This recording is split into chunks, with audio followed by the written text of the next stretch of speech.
잠깐만. 근데 이제 이 단원은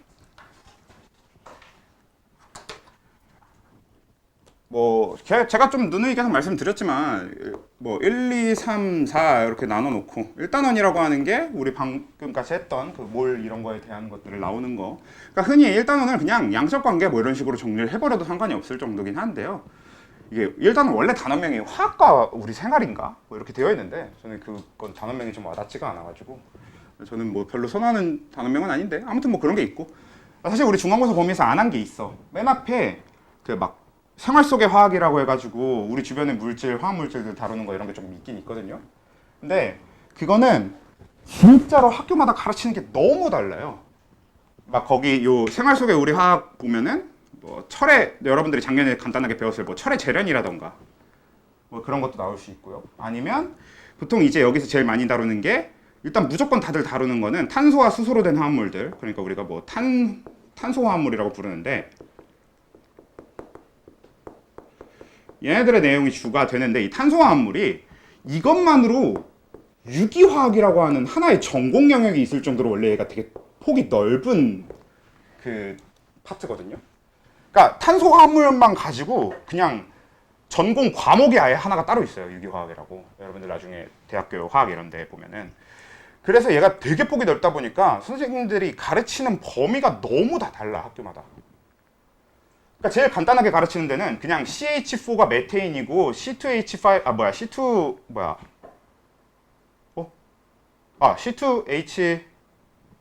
C2H6죠. C2H6가 뭐고 뭐 이런 거 아니면 뭐 CH3OH가 뭐 메탄올이고 C2H5OH가 저거 에탄올이고 뭐 이런 좀 기본적인 물질들만 좀 이렇게 몇 가지 짚고 그래서 걔네들 어디다 쓰는지 이런 거 짚는 내용이 주가 될 거고 모든 학교들이 공통적으로 가르치는 건 그런 게 있는데 말 그대로 어떤 물질이 있고 걔네들 화학식이 뭐고 그래서 얘네들이 성질이 약간 어떤 게 있어서 그냥 그걸 가지고 우리가 뭐 어디다 써 이렇게 연결하는 거거든.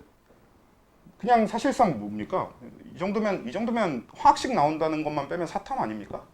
그렇죠? 그러니까 암기 완전히 그냥 선생님들이 설명하는 부분에 대한 걸 외우기만 하면 되는 그냥 그쪽 부분이라서 그렇게 크게 어렵지 않기도 하고요. 그리고 그걸 이상으로 이걸 좀 깊게 가르치게 되면 할 게 좀 되게 많아지긴 해요. 근데 그 깊게 가르치면 할 게 많아지는 그걸 가르치는 게 이상한 거긴 한데 지금 교육과정에 사라졌는데 근데 또 이제 가르치는 선생님들이 분명히 있단 말이지. 이거는 이제 계약하고 여러분들 학교마다 조금 구별해서 해야 되는 거기도 해가지고 요거는 우리가 따로 같이 진도 나갈 일은 아예 없을 거고 요 생활 속의 화학 요거는 따로 그러니까 같이 우리 그 수업 시간에 진도 나갈 일은 아예 없을 거고 그냥 우리는 계속 그 일단은 요 파트 지나고 계산 문제를 계속 위주로 연습을 하다가 나중에 여러분들 학교 프린트 나오고 나면 그 학교 프린트에 맞게 그냥 학교마다 좀 정리하는 식으로 할 겁니다. 네. 학교에 뭐 부교재라던가 프린트 이런 거에 맞춰서 할 거고요. 그래서 일단은 뭐 사실상 여기 말고는 다 했으니까 그리고 여기는 방금 얘기한 이런 식이니까 빼고 넘어가고 그리고 4단원은 2학기 기말이니까 지금 얘기할 필요는 없지만 그래도 간단하게 얘기를 해보면 얘가 다시 되게 어려울 거라고 얘기했었죠. 얘는 1단원보다 내용적으로도 좀 더 어려워요. 내용적으로는 좀 더 어렵고 대신에 문제 난이도 그러니까 어떤 응용 난이도는 좀 1단원보다는 좀 쉽습니다. 일반적으로 응용 난이도로 따졌을 때 여기가 한 별 한 100개쯤 되고 여기가 한 별 한 70개쯤 되는 느낌? 근데 2, 3단원은 되게 쉽거든? 얘네들도 여기 약간 별로 이렇게 난이도를 따져보면 얘는 한 이제 별 한 개? 2개? 이렇게 되는 거고 얘는 별 그래도 한 10개? 한 이쯤 정도 난이도입니다. 그게 되게 쉬워요, 전체적으로. 여기 2, 3단원 쪽은 되게 쉬운데 2단원도 난이도가 어렵냐 쉽냐를 따지면 그냥 별 한 3개, 4개까지 낮춰도 되는데 근데 2단원의 맨 앞에 동위원소라고 해서 이것도 좀 수학적인 계산을 요구하는 파트가 있어요.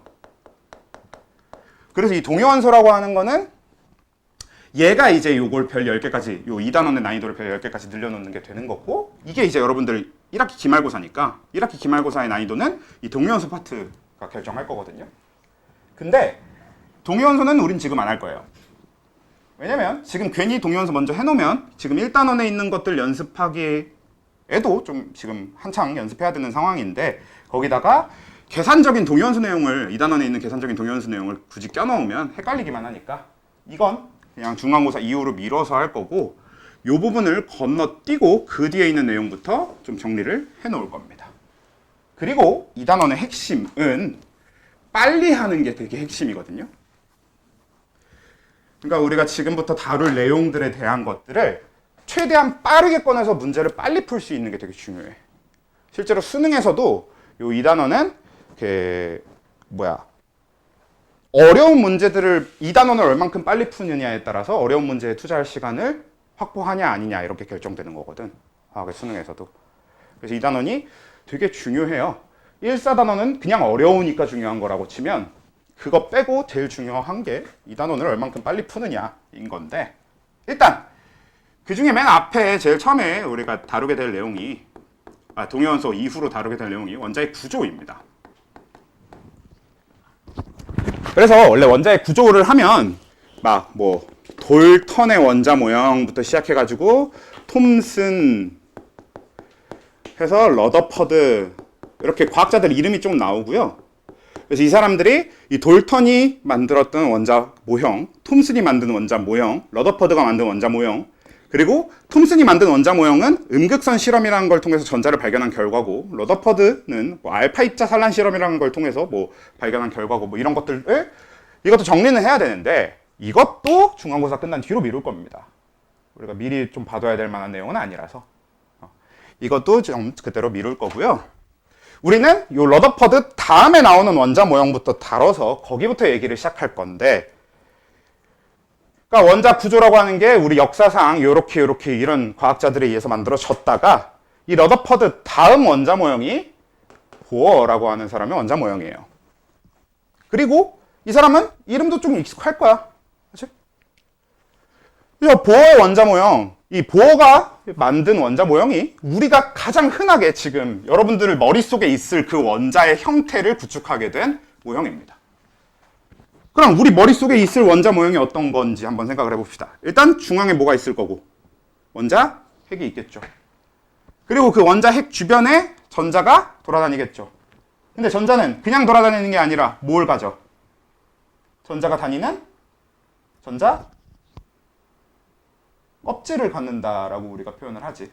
이걸 조금 유식하게 표현을 해보면 전자 궤도라고 부를 수 있는 건데, 근데 이제 여기 가운데 원자핵이 있으면 이렇게 전자 껍질이라는 게 있어서 전자수가 2개일 때까지는 이 첫 번째 껍질에 이렇게 들어있게 되겠고, 3개째부터, 그러니까 2개 이상으로 늘어나게 되면, 2개 추가로 늘어나게 되면 3개째부터는 그 다음 껍질에 들어가게 되고, 그리고 이 껍질에 전자 몇 개까지 들어가죠? 8개까지 들어가요. 그렇죠? 그래서 여기다 채우다 보면은 총 하나, 둘, 셋 해서 쭉 해서 8개까지 채우고 나면, 그러면 2개 8개 채웠으니까 10개잖아? 그럼 11개째 할 때 또 다음 껍질 나오고. 요게 이제 보어의 원자 모형이란 말이지. 근데 우리가 다루려고 하는 메인 원자 모형은 이게 아니라 이제 이 다음에 나오는 현대적 원자 모형이라고 해서 오비탈이라는 게 있어. 일단 메인은 거기 있거든. 근데 메인이 오비탈에 있는데도 불구하고 우린 보어의 원자 모형을 좀 얘기를 해본 다음에 넘어갈 겁니다. 자, 일단 그래서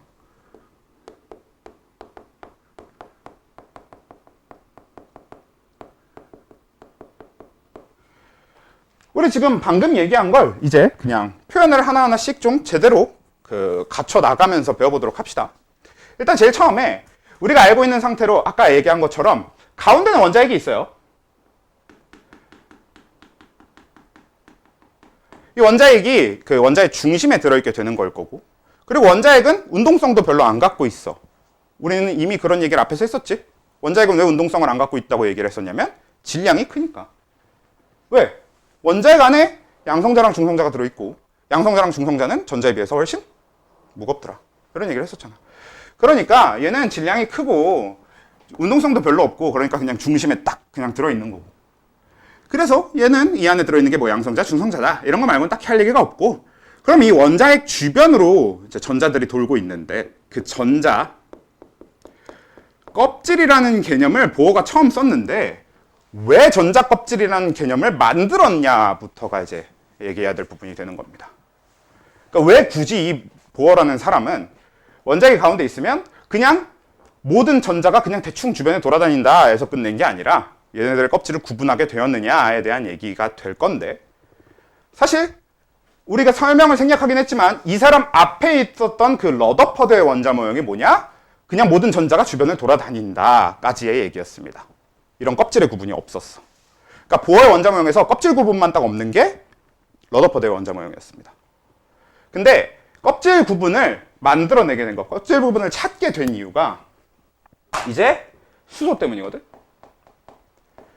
아마 물리를 하신 분들은 물리가 이게 어느 쪽 파트에 들어있는 내용인지 정확하게 몰라서 이미 했을 건지 아니면 아직 안 했는지 앞으로 할 건지 정확하게 모르겠는데, 어느 파트에 있는지 정확하게 모르겠지만 그래도 일단 얘기를 해보면, 이 수소를 가지고 이 수소선 스펙트럼 실험이라는 게 있어요. 물리에서 했니? 혹시? 물리 하는 사람? 몰라? 수소선 스펙트럼 실험이라는 게 있는데, 자, 이게 뭐냐면 그냥 되게 단순해. 수소를 엄청 여러 개를 갖다 놔. 그리고 이 수소한테 에너지를 한 번에 그냥 팍 우리가 막 밖에서 주는 거야. 그러면 이 수소가 에너지를 흡수하거든? 근데 수소가 에너지를 흡수하면 원자핵도 에너지를 아예 흡수하지 않는 건 아니야. 원자핵도 흡수를 하긴 할 거예요. 근데 원자핵은 주로 에너지를 별로 흡수하지 않고요. 대부분의 에너지는 전부 전자가 흡수하게 됩니다. 그래서 수소의 전자들이 우리가 가한 에너지들을 막 흡수해. 근데 그 다음에 냅두잖아? 그럼 이 전자들은 무조건 그 흡수한 에너지를 다시 방출합니다. 왜냐면 그러니까 자연에서 모든 물질들은 어떻게 하라는 성질이 굉장히 강하냐면요, 에너지를 적게 가지고 있으려는 성질이 굉장히 강합니다. 왜냐면 이건 이제 앞으로도 계속 쓸 개념이라서 정말 잘 잡아둬야 되는데, 에너지가 적을수록 물질은 안정적인 거고요. 이거 이미 얘기했었나 우리 앞에 하면서? 모르겠다. 에너지가 많을수록 불안정한 거거든. 근데 우리 생각해봐. 그러니까 여러분들이 지금 막 몸에 에너지가 너무 막 넘쳐. 그래갖고 지금 이 멈춘 에너지를 주체할 수가 없어. 그래서 막 날뛰어. 라는 상태랑 몸에 지금 내가 에너지가 없고 기운이 별로 없어. 그런 상태랑 생각해보면 기운이 없는 게 뭐 기분은 좀 나쁠지 몰라도 안정적이긴 하겠죠. 그렇지? 덜 정신사나울 거 아니야, 주변 입장에서. 그러니까 입자의 입장, 그러니까 모든 물질의 입장도 에너지를 적게 가질수록 안정적이고 에너지를 많이 가질수록 불안정하기 때문에 에너지를 적게 가지려고 해. 단 그래도 그 본인이 가져야 되는 최소한 에너지는 갖고 있겠죠. 그러니까 사람으로 따지면 그래도 사람임을 유지할 정도의 에너지는 있긴 있어야 될 거 아니야. 근데 그 이상의 에너지는 생긴다면 이 사람이 불안정해지는 거기 때문에 이 에너지를 방출하려고 한다는 거지. 다 버려버리려고 한다는 거지. 그래서 수소를 막 갖다 놓고 얘네들한테 에너지를 막 가하잖아? 그러면 얘네들이 알아서 에너지를 뱉어요. 근데 우리 주전자에 아니면 뭐 냄비 같은 데다가 물을 이렇게 담아. 그래서 끓여. 그러면 이 안에 있는 물 전부의 온도가 다 동일한가요? 아니지. 전혀 아니잖아요. 그치? 아래쪽에 있는 애들은 좀 더 어떨 거고, 좀 더 뜨거울 거고, 그치? 위쪽에 있는 애들은 좀 덜 뜨거울 거고, 그럴 거 아니에요? 그렇잖아. 그러니까 이 얘기는 뭔 소리냐면, 지금 이 안에 있는 수많은 물 입자들 중에서 아래쪽은 에너지를 더 많이 얻었고, 위쪽은 에너지를 더 적게 얻었다는 얘기거든? 그럼 그 얘기는 다르게 뜻하면, 같이 있는 물질들이라고, 같이 뭉쳐있는 물질들이라고 하더라도, 우리가 에너지를 가했을 때 다 똑같이 흡수하는 게 아니야. 누군가는 좀 더 많이 흡수하고 누군가는 좀 적게 흡수해요. 그리고 이걸 이제 뒤에서 더 자세하게 한 번은 다루게 될 건데, 여러분들이 아직 확통 개념이 정확하게 안 잡혀 있을 확률이 안 잡혀 있는 게 정상이니까 아예 못 알아들을 수도 있겠지만 그냥 적어 놓는 거고 그냥 한번 얘기해 드리는 거니까 잘 모르겠으면 지금 요 설명은 스킵하셔도 됩니다. 뭐가 있냐면 여기에 이제 이 입자들의 에너지를 얻는 것들을 그래프로 표현하잖아. 이 입자들의 에너지를. 그러면 이런 형태의 그래프를 갖게 됩니다. 우리가 흔히 이런 형태의 그래프를 뭐라고 하냐면 표준 정규 분포라고 불러요. 여러분들이 확통해서 다루게 될 거예요. 근데 이건 이제 무슨 뜻이냐면 그냥 평균적으로 갖는 에너지가 있고, 그리고 그 평균적인 에너지를 갖는 주변의 입자들이, 그러니까 평균적인 에너지를 가진 입자들이 제일 많은 거지. 근데 평균보다 한참 많은 에너지를 갖는 입자나 평균보다 한참 적은 에너지를 갖는 입자들도 있다는 거야. 간단하게 뭐야? 정확하게 학교 성적이죠. 우리가 학교 성적에서 평균을 내면 그 평균 근처의 학생 수가 제일 많을 거고, 평균보다 높은 점수를 갖는 학생들, 한참 높은 점수를 갖는 학생들도 있고, 평균보다 한참 낮은 점수를 갖는 학생들도 있잖아요. 딱 그런 느낌으로 되는 게 이런 표준 정규 분포의 형태가 되는데, 일단 뭐가 됐든 요거는 뭐 당장 중요한 건 아니고, 그러니까 이 안에 들어있는 입자들이 서로 다 에너지를 다르게 흡수한다고. 그러니까 수소라는 것도 모아놓고 우리가 에너지를 가해. 그러면 이 수소들이 서로 흡수한 에너지가 다 달라요. 그리고 냅두면 얘네들이 에너지를 방출할 거거든, 안정해지기 위해서. 그러니까 흡수한 에너지가 다르기 때문에 방출한 에너지도 서로 다 다를 거지. 그리고 그 방출하는 에너지는 입자가 방출하는 에너지를 우리 뭐라고 부르게? 알면 제가 과학 개빡꽃으로 인정해드립니다. 알기 어렵습니다.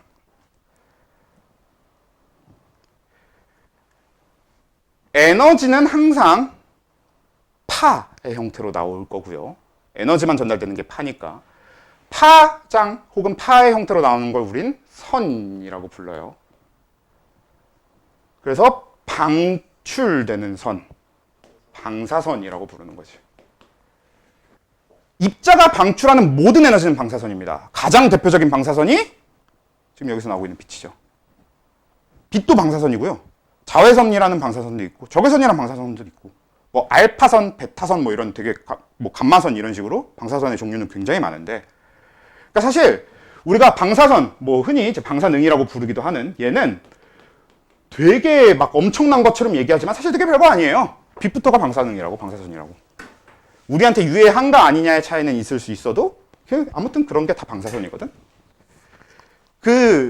이 얘기를 갑자기 왜 했냐면, 실제로 이제 수소가, 그래서 아까 우리가 가해진 에너지를 뱉어낼 때 보면요, 저런 방사선의 형태로 이제 에너지를 이렇게 내보내요. 그럼 우리는 그 방사선의 형태로 나오는 에너지 그 파들을 그 스펙트럼 D 종이에다가 D 형태로 얻게 되거든. 근데 이 D 형태로 얻는다라고 하는 게 잘 안 와닿을 수도 있으니까 가장 대표적인 스펙트럼이 뭐냐면 무지개죠. 우리가 무지개가 가장 대표적인 스펙트럼이란 말이야. 어떻게 되는 거야?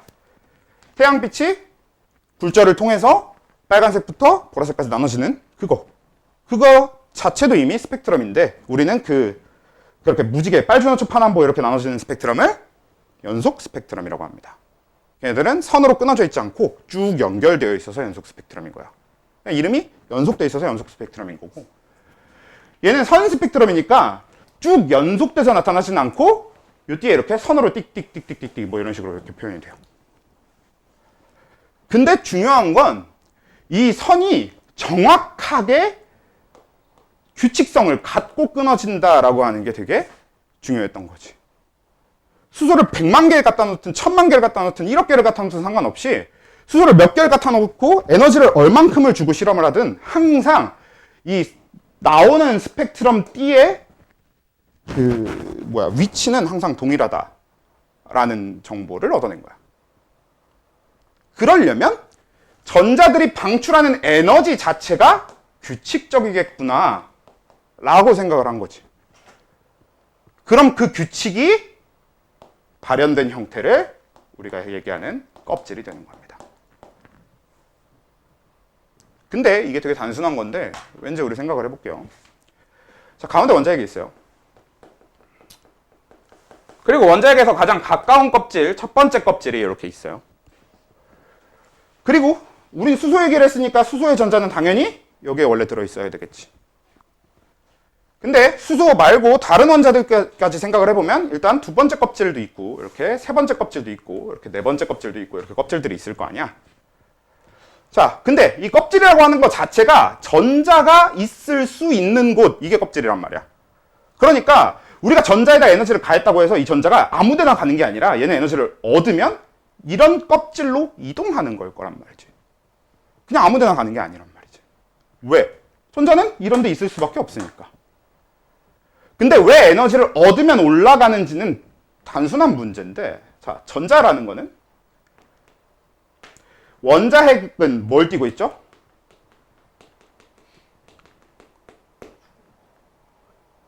그렇죠? 플러스를 띠고 있지. 그리고 플러스 전하를 띠고 있다 이렇게 얘기하잖아. 얘가 플러스를 띠고 있는데 그럼 전자와 얘 사이에는 뭐가 작용해? 그렇죠? 인력이 작용하지. 서로 다른 극이니까 끌어당기는 힘, 즉 인력이 작용한단 말이야. 근데 왜 전자는 안 끌려가고 저기 있을 수 있을까요? 에너지를 갖고 있으니까. 그렇지? 너네 그 지구가 태양에 끌려 들어가지 않는 이유? 지구가 에너지를 갖고 있어서 그래요. 지구가 무슨 에너지를 갖고 있냐? 운동 에너지요. 지구는 계속 운동을 하고 있으니까 끌려 들어가지 않는 거거든. 전자도 마찬가지입니다. 그래서 이 전자가 원자에게 끌려 들어가지 않는 이유는 전자가 에너지를 갖고 있어서인데, 그러면 여기서 조금 더 생각해 봅시다. 그럼 바깥쪽 껍질로 갈수록 원자에게서 멀어지는 거잖아. 그러려면 에너지가 더 많아야 되겠지. 왜? 인력을 더 많이 이겨야 되는 거잖아요. 그렇죠? 그래서 이 전자는 에너지를 흡수하면 위쪽 껍질로 가고 에너지를 방출하면서 다시 아래쪽 껍질로 내려오는 형태가 되는 거야. 근데 이 껍질이라고 하는 게 이렇게 딱딱딱딱 정해져 있고 끊어져 있으니까 여기까지 올라갔던 애가 여기까지 다시 내려오면 방출한 에너지는 정해져 있겠지. 얘가 여기까지 올라갔다가 내려올 때 방출한 에너지도 정해져 있겠지. 여기까지 올라갔다가 내려올 때 방출한 에너지도 정해져 있겠지. 그리고 항상 여기까지 다 내려올 수 있는 건 또 아니라서 어떤 경우도 생기냐면 여기까지 올라갔지만 여기까지만 내려올 수도 있어. 하지만 그래도 이때 방출한 에너지는 정해져 있겠죠. 그래서 그게 명확하게 규칙성을 갖는 선의 형태로 나타나게 된 게 수소선 스펙트럼입니다. 지금 우린 이 순서로 배웠지만 사실 밝혀낸 순서는 거꾸로지. 이걸 보고 이걸 알아낸 겁니다. 참 똑똑한 사람들이지. 근데 여기서 이제 우리는 한 걸음 더 가야 되는데, 제가 아까 껍질을 이렇게 그렸지만 실제로 껍질의 형태는 이렇게 생겨 먹었을 수도 있어. 근데 우리가 지금 보려고 하는 건 껍질의 정확한 위치는 아니고요. 자, 여기 원자핵이 이렇게 있으면, 자, 첫 번째 껍질을 그냥 이렇게 그려놨을 때 두 번째 껍질이 이렇게, 그리고 세 번째 껍질이 이렇게, 네 번째 껍질이 이렇게, 이런 식으로 되는데 실제로 위치가 이러냐는 몰라. 근데 우리 지금 요 형태로 위치를 표현한 건, 이건 뭘 기준으로 위치를 표현한 거냐? 에너지를 기준으로 위치를 표현한 겁니다. 그래서 에너지를 서로 비교해서 상대적으로 위치의 형태로 표현했다라고 해서 에너지 준위라고 우리가 이걸 불러줘요. 원래 전자의 에너지는 에너지 준위 형태로밖에 알 수가 없어. 왜냐면 전자가 진짜 실제로 갖고 있는 에너지가 몇인지는 알 수가 없거든요. 우리는 전자가 가진 에너지의 총량을 아직도 정확하게 구해내지 못합니다. 애초에 그걸 구해내려면 우주의 근간을 깨달아야 될 거거든 아마. 그래서 항상 비교해서 누가 누구보다 얼만큼 크고 누가 누구보다 얼만큼 작고 이런 식으로밖에 비교를 못 하거든.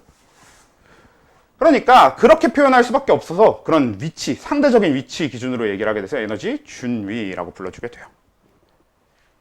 그 중에서 원자핵에서 제일 가까운 껍질을 우리가 첫 번째 껍질, 두 번째 껍질, 세 번째 껍질, 네 번째 껍질 이렇게 불러줄 건데, 그걸 이제 표현을 좀 바꿔서 뭐라고 표현해 줄 거냐면 첫 번째 껍질은 n은 1 이렇게 적어줄 겁니다.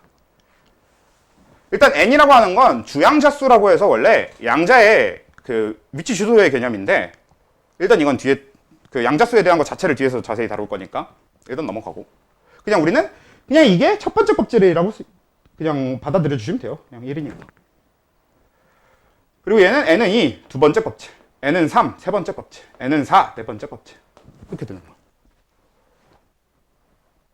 근데 되게 신기하게도 실제로 이제 이건 계산을 통해서 구해낸 사실인데, 이 껍질들 간의 요 에너지 준위를 이렇게 표시하게 된 가장 큰 이유, 그러니까 이 껍질들이 갖게 되는 에너지 준위는 이 공식을 따르고 있습니다. 마이너스 n제곱분의 k. 참고로 K는 굳이 값을 얘기하면 1312라는 값을 갖는데 이건 별로 중요하진 않고요. 무슨 뜻이냐? 첫 번째 껍질이 갖는 에너지는 마이너스 K, 즉 마이너스 1312인 거예요. 그러니까 전자가 여기 들어있을 때는 이 전자의 에너지가 마이너스 1312입니다. 선생님 갖는 에너지가 마이너스 1312 이상한데요? 아까 얘기했다시피 비교하고 있으니까 그래. 얘는 요 두 번째 껍질에 들어있는 전자들은 어떻게 되냐? 마이너스 4분의 1312의 에너지를 갖겠지. 세 번째 껍질에 있는 전자들은 어떻게 돼? 마이너스 9분의 1312의 값을 갖는 거지. 네 번째 껍질에 있는 전자들은 마이너스 16분의 1312의 값을 갖는 거지. 이렇게 되는 거예요. 오케이? 계산은 원래는 예전에는 화학에서도 이 계산을 했었는데 계산 자체는 이제 물리 쪽으로 넘겼고 화학에서는 계산을 할 일은 없어요. 근데 그래도 이따 설명을 할 때 간단한 계산은 조금 해보는 게 여러분들이 이해하기 좋기 때문에 적어두는 겁니다. 아마 그래서 대부분 학교 선생님들도 설명을 위해서 이걸 얘기를 하긴 할 건데 실제로 계산을 시키지는 않을 거예요.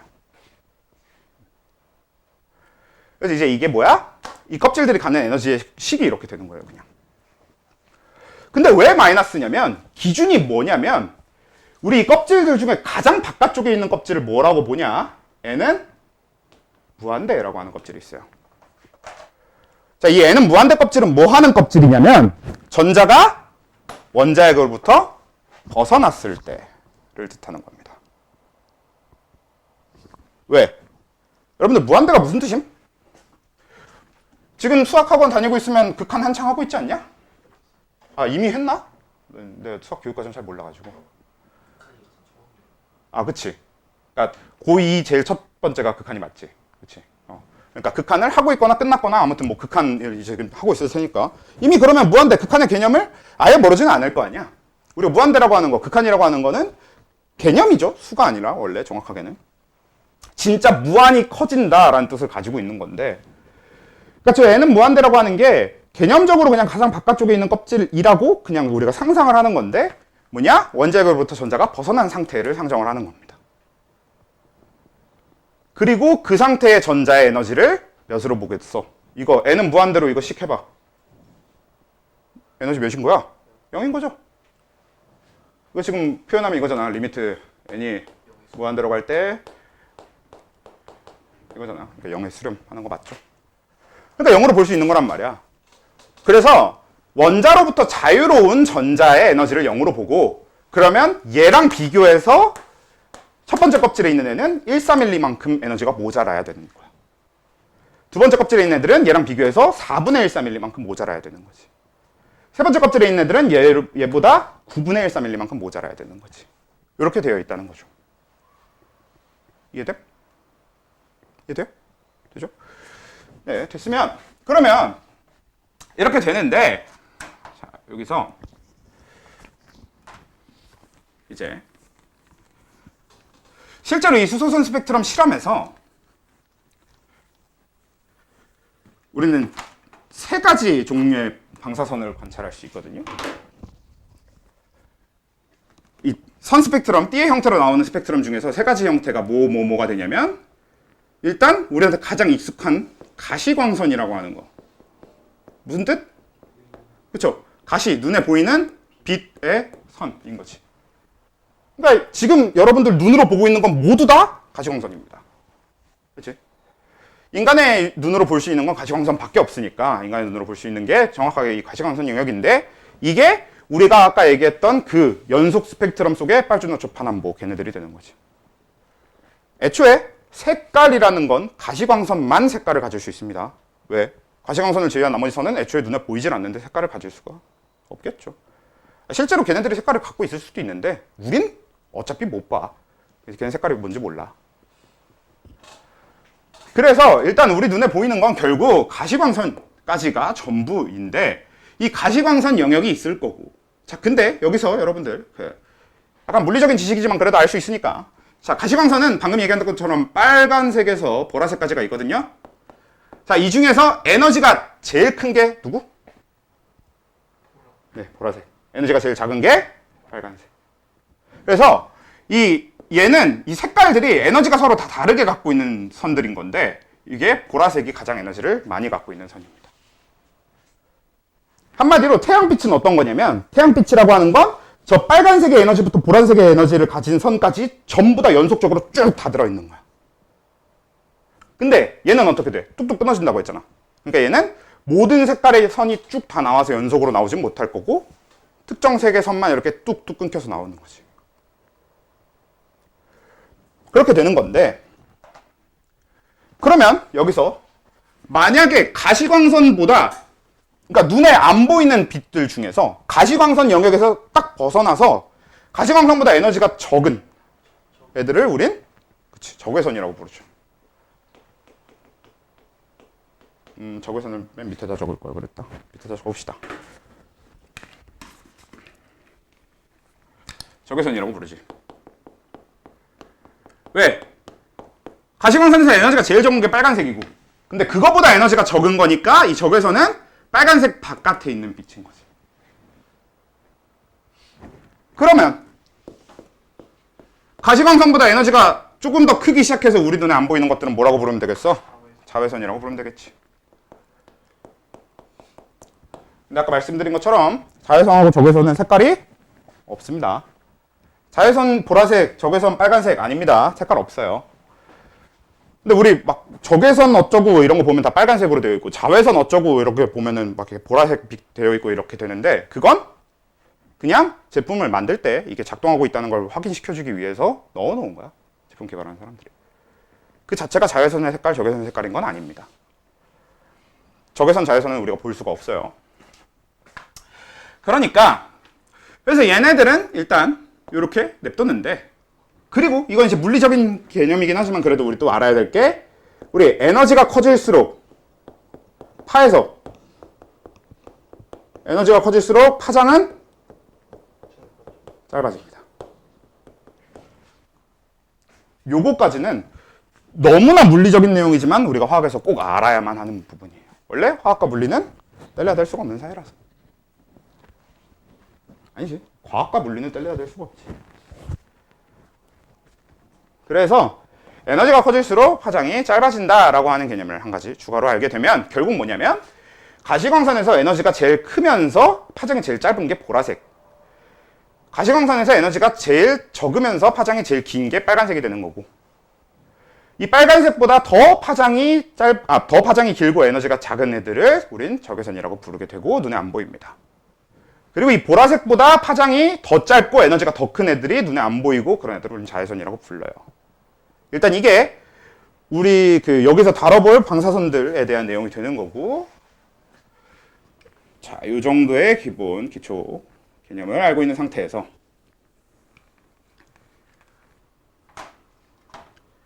이게 참 신기하게도 이 수소선 스펙트럼 실험을 해보잖아?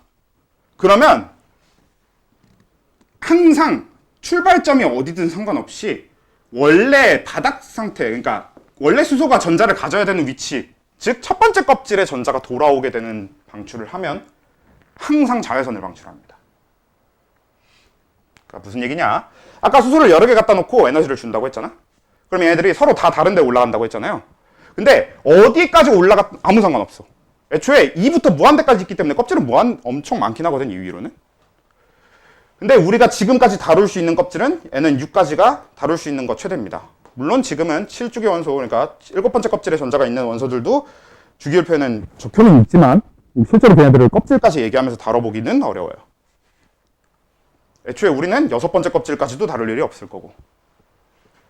근데 아무튼 그러니까 몇 번째 껍질까지 가든 상관없어. 그 갔던 전자가 원래 있었던 N은 1까지 돌아오기만 하면 그때는 항상 자외선을 방출하더라라는 거야. 근데 이거는 되게 단순한데, 자, 제일 바깥쪽이라고 해봤자 얘는 무한대인데 무한대랑 이 사이의 에너지 차이가 몇이냐면 4분의 1,4밀리 차이 나겠지. 왜? 여기 식에다 대입해봐. 얘는 아까 0이라고 처음에 얘기했었고 얘는 마이너스 4분의 1,4밀리니까 차이가 4분의 1,4밀리만큼 나는 거지. 근데 2하고 1 사이에는 얘가 4분의 1,4밀리고 얘가 1,4밀리잖아. 그럼 얘는 4분의 3 곱하기 1,4밀리거든요. 그러니까 모든 껍질 다 합쳐봐야 요 한 칸 차이보다 3배나 작아요. 그러니까 나머지 껍질 다 합친 게 요 2, 1, 요 사이 한 칸보다 훨씬 작아야 된다고. 작다고. 그래서 그냥 이 구간을 포함하고 있냐 아니냐가 이 파의 에너지를 결정해 버리는 거야. 요 구간을 포함하면 가장 큰 에너지를 갖는 파가 되고 자외선이 돼 버립니다. 그러니까 출발 지점은 어디든 상관없어. N은 2까지 올라갔다가 1로 다시 내려오는 거거든. 아니면 N은 무한대에서부터 출발해서 2까지 가거든. 우리가 이렇게 전자가 이동하는 현상을 전자 전이라고 불러요. 그래서 이 전자 전이를 기준으로 했을 때 무한대에서 이 중에 어디서 출발하든 상관없이 1로 내려오는 거야. 여기서 출발하는 이유는 원래 에너지를 흡수해 썼으니까 출발하는 겁니다. 그래서 일단 이렇게 되고요. 그리고 또 이 구간 빼고 이번에는 어디서 출발하든 상관없이 도착점이 두 번째 껍질이기만 하면, 그러니까 원래는 첫 번째 껍질에 전자가 있었긴 했을 텐데 수소니까 얘네들이 에너지를 흡수해서 어디까지 올라갔든 상관없어. 얘네들이 내려올 때 두 번째 껍질만 내려오는 거야. 아까 그런 경우도 있다고 했잖아요. 그랬을 때는 정확하게 가시광선만 방출됩니다. 이때 방출되는 빛이 가시광선이더라 라는 거야. 그리고 이것도 마찬가지인데 무한대에서 3까지의 차이가 9분의 1,3mm 차이밖에 안 나. 그리고 요 한 칸, 요 3하고 2, 요 한 칸의 차이는 몇이냐면 36분의 5 곱하기 1,3mm거든요. 그러니까 N은 2, N은 3. 그러니까 두 번째 껍질과 세 번째 껍질 사이의 에너지 차이가 세 번째 껍질하고 무한대 사이의 차이보다도 이것도 마찬가지로 더 크죠. 지금 이 값은 요 식에다가 대입해서 구한, 그러니까 1,3mm, 4분의 1,3mm, 9분의 1,3mm, 16분의 1,3mm 이런 거를 그대로 써서 계산을 하는 겁니다. 실제로 여러분들 계산해 볼 일은 없어. 설명을 위해서 하고 있는 것뿐이야. 어디가 더 크고 어디가 더 작다라는 걸 그래도 개념적으로는 우리는 알아야 되거든. 근데 그걸 저는 이제 숫자적으로 전달하는 게 제일 좋을 것 같아서 계산을 해드리는 것 뿐이고, 물리에서는 이제 저 계산을 실제로 할 거고요, 아마. 아무튼 그래서 이렇게 되어 있는, 그러니까 딱 저 구간을 포함하고 있냐 아니냐가 파의 에너지를 결정해 버리는 거죠, 여기서도.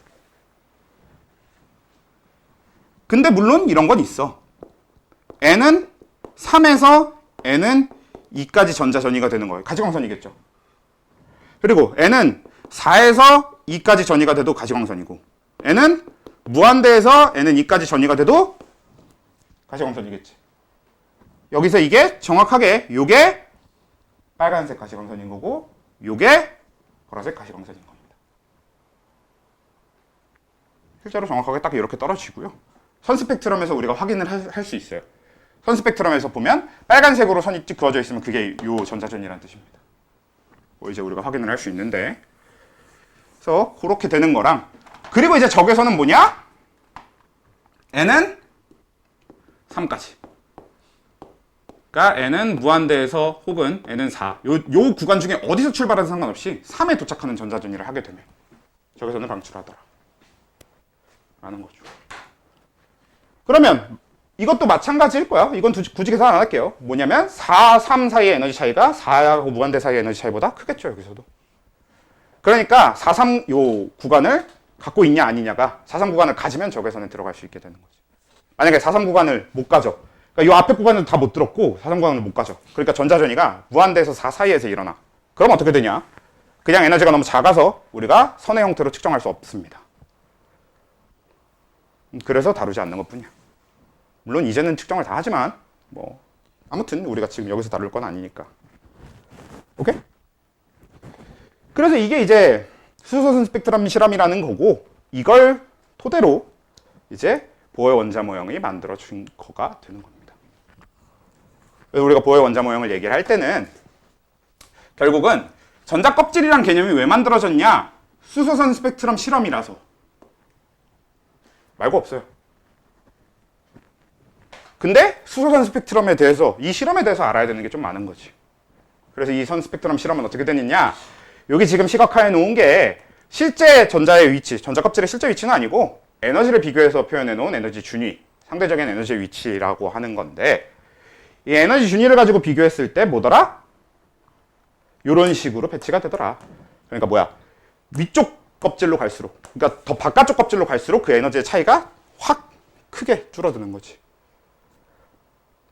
그러다 보니까 이 전자전이라는 게 일어날 때, 그러니까 우리가 수소한테 에너지를 줘서 에너지를 흡수했던 전자가 다시 방출하는 전자전이가 일어날 때 어떤 구간의 전자전이를 하느냐에 따라서 방출되는 선이 다르고 그걸 선 스펙트럼으로 확인할 수 있더라 라는 거고요. 그리고 지금 이 구간들 있잖아. 그러니까 이 뭐야? 요거는 제가 방출 기준으로 설명한 것 뿐이지 흡수도 됩니다. 무슨 얘기냐? 수소 원자 갖다 놓고 자외선을 주면 첫 번째 껍질을 위쪽 껍질의 전자로 보낼 수 있거든. 근데 수소 원자에다가 가시광선 백날 가해봤자 첫 번째 껍질에 있는 전자가 밖으로 튀어나오게 만들 수 없어. 왜? 이 구간을 넘어가지 못할 거 아니야. 에너지가 또 너무 적잖아. 근데 수소 중에서 이미 N은 이 여기까지 전자가 와 있는, 그러니까 이미 에너지를 좀 흡수해서 여기에 전자가 있는 수소를 갖다 놓고 가시광선을 주잖아? 그럼 에너지가, 전자가 튀어나와요. 빛만 받아도 에너지 전자가 튀어나온다는 거지. 이런 식으로 흡수일 때도 똑같이 적용시킬 수 있는 겁니다. 다만 수소한테만 적용시킬 수 있어요. 수소를 제외한 그 어떤 원자도 이런 식이 되지 않아요. 애초에 이 마이너스 n제곱분의 k라고 하는 이 n제곱분의 131이라고 하는 식 자체가 수소만 가지고 할 수 있는 얘기입니다. 이건 우리 뒤에 엄청 디테일하게 다루게 될 건데 간단하게 얘기를 해보면 실제로 이 수소 다음 헬륨부터는요 모든 껍질의 에너지 준위가 전체적으로 다 낮아져요. 단순한 얘기인데 자, 수소는 원자핵 안에 양성자 몇 개? 한 개. 근데 헬륨은 양성자 몇 개? 양성자 두 개잖아. 그러니까 전자들 잡아당기는 힘의 세기가 수소보다 더 강하겠지. 그러니까 전자들의 위치 자체가 달라지는 거야. 에너지 자체도 달라지고. 그래서 지금 이 식 자체가 그대로 적용되지가 않습니다. 그래서 헬륨부터는 아예 못 쓰는데 수소만 가지고, 그러니까 수소 선 스펙트럼에 대한 설명입니다. 이건 원자에 대한 설명이라고 보기엔 좀 어렵지. 근데 아무튼 이건 굉장히 중요한 보헤 원자 모형과 연결된 실험이기 때문에 알아야 되는 거고요. 그리고 이때 이 자외선 계열을, 이 자외선 영역에 해당하는 계열을 우리는 뭐라고 부르냐? 라이먼 계열이라고 불러요. 가시광선은 발머 계열. 그리고 적외선 계선은 파센 계열 이렇게 부르거든. 이건 그냥 암기 영역이지. 그냥 이름이 그렇다 정도입니다. 아마 과학자들 이름인 걸로 아는데. 근데 저 파센은 파센, 파센, 파셴 뭐 여기저기 표현이 좀 다른데 대충 파 어쩌고. 그래서 이 계열의 명칭까지도 외워주면 딱 요만큼 이게 우리가 외워야 되는, 화학에서 알아야 되는 기준이 되는 거고, 그래도 요거 이해를 위해서 요거까지 같이 이해해 주시면 좋은 거고. 다음에 이거 외우는 건 그냥 어떻게든 외우시면 되는데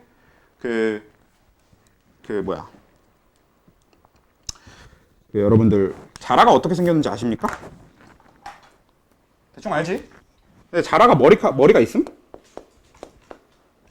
자라 대머리잖아.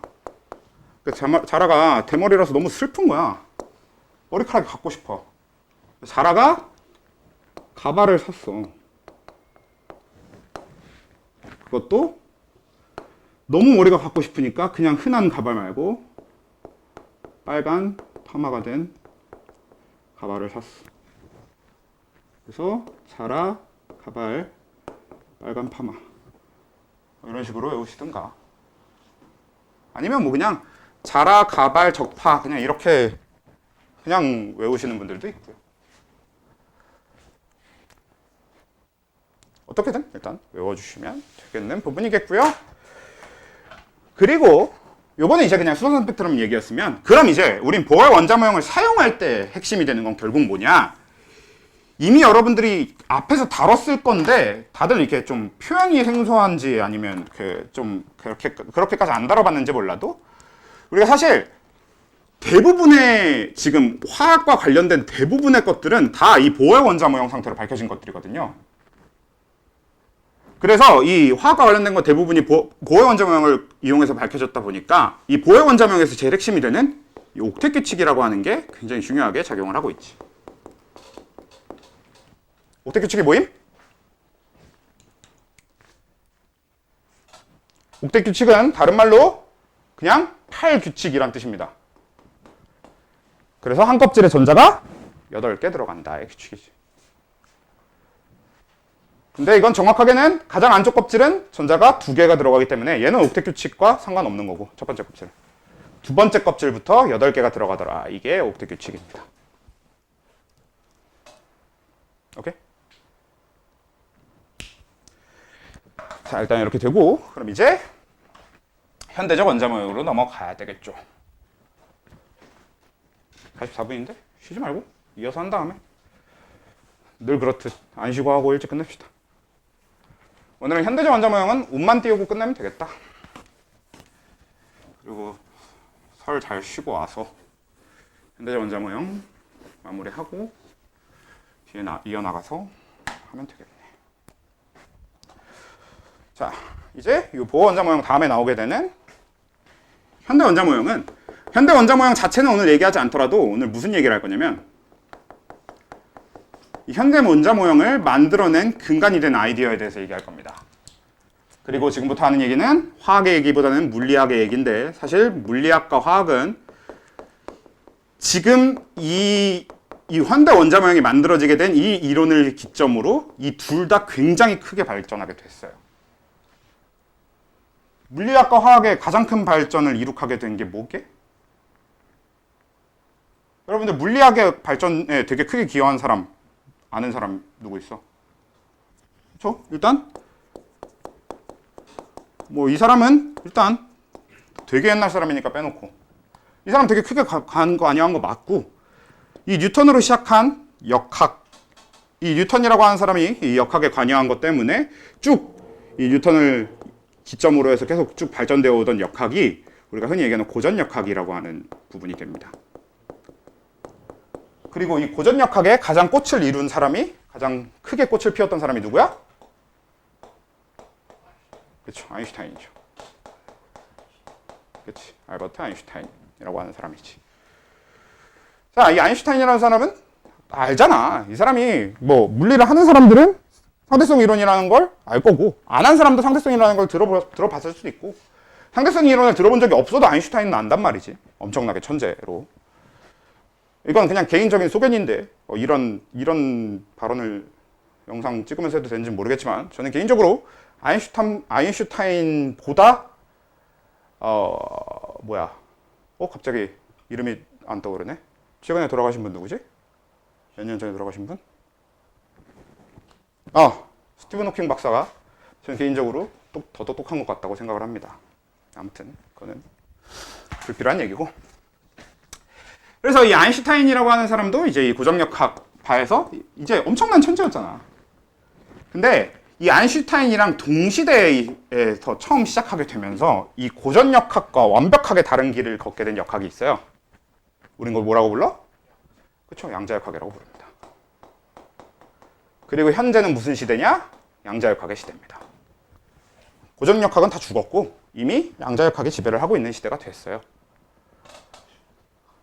그치. 그래서 이 양자역학이라고 하는 거는 이제 어떤 개념이냐면, 일단 아인슈타인은 양자역학을 진짜 엄청나게 싫어했어요. 아예 물리로 인정을 하질 않았습니다. 왜냐? 뉴턴이랑 아인슈타인으로 이어지는 이 고전역학은 계산을 통해서 정확한 값을 구하고 그럴 수 있어야만 물리라고 생각했던 거지. 그러니까 세상의 모든 현상은 계산을 통해 정확한 값을 구할 수 있는 명확한 계산의 영역 안에 들어있다라고 생각을 했던 사람들이야. 근데 양자역학이라고 하는 걸 열게 된 아이디어는 뭐냐? 아니, 세상 살아보니까 그렇지 않잖아. 실제로 우리는 계산해서 정확한 값을 구할 수 없는 경우도 되게 많고, 대신 정확한 값을 구하는 대신에 어떤 문제로? 확률의 문제. 그러니까 통계적으로 세상을 접근할 수 있지 않겠느냐가 된 게 양자역학이지. 실제로 그리고 지금은 통계의 시대잖아. 뭐 빅데이터라고 하는 것도 통계고, 그렇죠? 지금 이미 통계의 시대란 말이야. 여러분들 나중에 공부할 때 그 원래 이제 물리, 화학 이쪽 계통은 다 그 미적분이 핵심이거든요. 근데 이 미적분이 저 고전역학의 핵심이에요. 그래서 이 미적분이 핵심이 되는 건데, 물리나 화학 그 분야들의 핵심이 되는 게 미적분인 게 저 고전역학의 핵심이라서 그런데, 요즘은 미적분만큼 혹은 미적분보다 더 통계가 중요합니다. 통계 되게 중요해요. 그럼 나중에 대학교 가서 공부를 해보면 알 거야. 통계가 정말 중요해졌습니다, 이미. 그러니까 물리나 화학 계통을 하게 되면 이 둘 다 해야 되는 거지. 안타깝지만 둘 다 잘 해야 되는 거지. 근데 어차피 얘는 물리나 화학자들은 해석만 할 줄 알면 되고 계산은 컴퓨터가 해주니까. 근데 아무튼 근데 이쪽 영역으로 만든 이 양자역학파의 수장의 이름이 누구냐? 닐스 보어입니다. 이 사람이 만든 게 뭐야? 보어의 원자 모형이에요. 한마디로 보어는 자기가 보어의 원자 모형을 만들어 놓고 그 보어의 원자 모형을 깬, 뭐 좋게 나쁘게 말하면 깬 거 맞잖아. 좋게 말하면 보완한 거지. 그 보완한 새로운 모형을 만드는데도 가장 크게 기여를 한 사람이 됩니다. 왜냐면 이 닐스 보어가 양자역학파의 수장이에요. 물론 닐스 보어가 막 양자역학을 엄청나게 발전시켰냐, 뭐 그것까지는 아니고, 근데 양자역학을 엄청나게 발전시킨 그 양자역학의 최고 선두가 되는 사람들이 다 닐스 보어 제자들이었어요. 이런 내용이 궁금하시면 저거 뭐야, 그 자세히는 안 나와도 거기 간단하게 나옵니다. 오펜하이머에 간단하게 나오니까 보셔도 괜찮을 것 같고. 아무튼 그래서 이 닐스 보어라고 하는 사람 넘어온 이 양자역학이라고 하는 거에 대해서 얘기를 해보면, 사실 양자역학은 여러분들이 진짜로 양자역학을 이해하게 하겠다 이건 아닙니다. 왜냐? 나도 이해를 못했으니까. 뭐 그런 말도 있잖아요. 양자역학을 이해했다고 얘기하는 거. 전 세계에 지금 양자역학을 이해한 사람은 단 하나도 없다고 얘기를 하지. 실제로 양자역학은 이해하기 어려운 영역이 되는 게 맞으니까. 근데 이제 어떤 영역이냐면, 우리는 양자역학을 진짜 이해한다기보다는 양자역학의 어떤 필요한 부분만, 그리고 사용에 대한 부분에 대해서, 혹은 그 기초 아이디어에 대한 부분만 이해를 해보자라는 건데, 자, 양자역학의 시초가 된, 아이고야, 죄송합니다. 아이디어는 불확정성, 불확실성, 불확정성의 원리.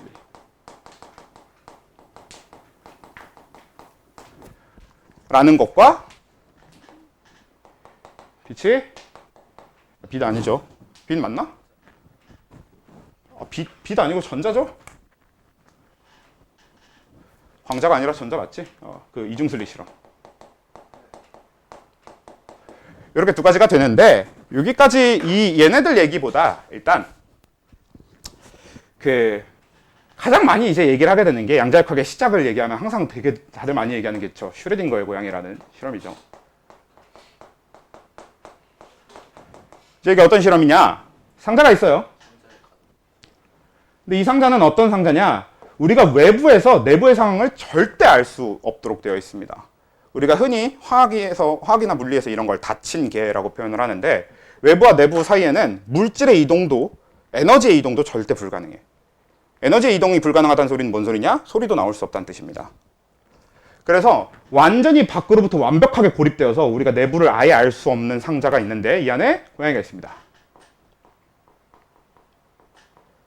그리고 여기 옆에다가 방사성 동위원소라는 걸 넣어요. 그리고 이 방사성 동위원소라고 하는 건 원래 어떤 애들이냐면, 얘네들은 시간이 지나면서 붕괴가 일어나. 원래 동위원소라고 하는 건 원래 기본적인 애보다 중성자 수를 많이 갖는 애들을 동위원소라고 부른단 말이야. 근데 그런 애들 중에서 중성자가 너무 많아서 불안정한 애들이 있어. 그런 애들은 중성자를 뱉으면서 붕괴가 일어납니다. 그러면 우리가 흔히 알고 있는 진짜 방사능이 나오는 거지, 이럴 때가. 그래서 이런 방사성 동위원소가 이제 안에 들어있고, 얘가 1시간에 한 번씩 붕괴를 할 때, 이 붕괴가 일어날 때, 붕괴가 확률적으로 일어나는 거였는지, 붕괴가 일어날 때 확률적으로였는지 모르겠는데, 50% 확률로 이 안에, 이 검출되면 이 안에 독가스를 살포하도록 만든 실험이에요. 그래서 1시간마다 이제 얘는 50% 확률로, 그러니까 그냥 이 방사성 공연소까지 생각을 안 해도 그냥 간단하게 1시간마다 50% 확률로 독가스가 방출되는 상자인 거야. 근데 우린 독가스의 방출 여부도 알 수 없습니다. 이렇게 설계된 실험이야. 자, 근데 고양이가 너무 불쌍하죠. 그러실 필요는 없는 게 이 실험은 실제로 실행된 실험이 아니라 사고 실험이에요. 원래 이 시대는 그런 시대였거든. 엄청난 시대였어요. 원래 아인슈타인이 발견한, 아인슈타인이 만들어낸 것들의 그냥 99%가 다 사고 실험을 통해서 만들어졌습니다. 즉 뭐야? 실험을 쥐뇌로 해요. 근데 그게 시간이 지나면 지날수록 팩트야. 약간 미친 사람들의 시대죠. 아무튼 그래서 이제 이걸 사고 실험을 통해서 실험을 했어. 근데 우리도 어차피 대부분 알 수 있는 거야. 이 고양이가 살았는지 죽었는지 지금은 알 수 없는 것도 맞는데, 그리고 이 상자를 열기 전까지 우린 이 고양이가 살았는지 죽었는지 알 방법이 전혀 없지. 그러니까 이 고양이는 우리가 살았다라고 정의해서도 안 되는 거고 죽었다고 정의해서도 안 되는 거야. 그래서 원래 양자역학에서는 이 상태를 뭐라고 보냐면, 이 고양이는 산 동시에 죽은 상태. 그러니까 살아있지만 죽은 상태, 우리가 그런 뭐 양자중첩이라고 하는데 그런 중첩 상태로 보는 겁니다. 근데 그 이유가 뭐냐? 우리는 고양이를 정확하게 확정할 수가 없는 거지. 왜? 관측할 수 없으니까. 그래서 이 슈레딩거의 고양이라는 실험을 통해서 불확정성의 원리를 생각할 수 있는 거야. 정확하게 관측할 수 없고 정확하게 알 수 없기 때문에 확정할 수가 없다. 다만 확정할 수 없어서 정확하게 정의할 수는 없는 대신에 우린 뭔 해볼 수 있어? 고양이가 살아있을 확률을 계산해 볼 수 있지. 실험이 시작된 뒤에 1시간 뒤에 살아있을 확률 50%, 2시간 뒤에 살아있을 확률 25%. 그렇지? 계산할 수 있잖아. 그러니까 이 불확정성의 원리에 의해서 계산해서 정확하게 명확하게 값을 내릴 수 있는 형태로만 존재하는 게 아니라 우린 확률로서 접근을 해야 된다가 나온 건데, 이 얘기가 왜 나왔냐? 결국 양자라는 게 그래서 그래. 왜? 양자는 곧 전자고, 전자는 지금까지도 우린 정확하게 관측할 수 없습니다. 검출은 할 수 있어. 무슨 뜻이냐? 어디에 존재할지를 간접적으로 알아낼 수는 있어. 근데 전자를 정확하게 관측할 수는 없습니다. 지금 존재하는 모든 수단을 다 동원해도 전자의 위치를, 전자의 생김새를 정확하게 볼 방법은 없는 거지. 그러니까 너네들은 이 고양이랑 지금 마찬가지 아니냐, 전자도. 그러니까 우리는 얘를 확정할 수도 없는데 왜 저렇게 계산해서 하려고 하냐. 이 고양이한테 했던 것처럼 우리는 이걸 확률의 문제, 통계적인 문제로 접근해야 된다가 된 거죠. 이게 이제 양자역학의 아이디어가 된 거고, 양자라는 게 전자에 대한 얘기라서 그런 건데, 그래서 이제 요거랑 이제 요 이중슬립도 간단하게 얘기해주면, 이게 이제 실험에 별건 아니고 그 막 디테일하게까지 알 건 없고, 그러니까 슬릿이라고 하는 게 틈이란 말이야. 그래서 틈을 놓고 거기다 우리가 전자를 쏴. 그 다음에 뒤에 전자가 부딪히면 검출이 될 수 있게 그 띠 같은 거, 약간 판 같은 걸 놔요. 그 다음에 전자를 쐈어. 근데 우리가 알고 있는 전자는 입자잖아. 원래 입자라고 하는 건, 자, 이게 뭐 이거 결국 물질이 입자니까 이게 물질이잖아. 내가 이걸 여기서 던져. 그러면 입자는 얘가 운동성을 어떻게 갖든 저기 가서 어느 한 군데에 딱 찍혀서 떨어지고 끝이지. 그래야 되는 게 맞는데, 전자를 쐈는데 여기에 파의 간섭무늬라고 하는, 그러니까 우리 그 물결을 파를 이렇게 쏘면 물결이 이렇게 퍼져나가잖아. 물결파 같은 거 만들면 우리가 이렇게 물에다 돌 같은 거 던지면. 근데 그걸 슬릿을 2개 놔두면 여기도 이렇게 생긴단 말이야, 파가.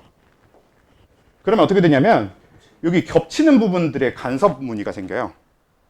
근데 정확하게 그 실험 결과가 나온 거야. 그럼 뭐야? 전자는 입자가 아니라 파동이다가 돼버린 거지. 입자와 파동은 완전히 다릅니다. 입자는 물질이고 파동은 에너지예요. 그래서 이 둘은 완벽하게 다른 건데 이게 이상하잖아? 그래서 이번엔 어떻게 했냐면 얘를 관측하면서, 그러니까 외부에서 측정을 하면서, 그 외부에서 다른 요건으로도 측정을 하면서 얘를 똑같이 다시 실험을 진행을 해봤어. 그랬더니 이번엔 안 생기는 거야.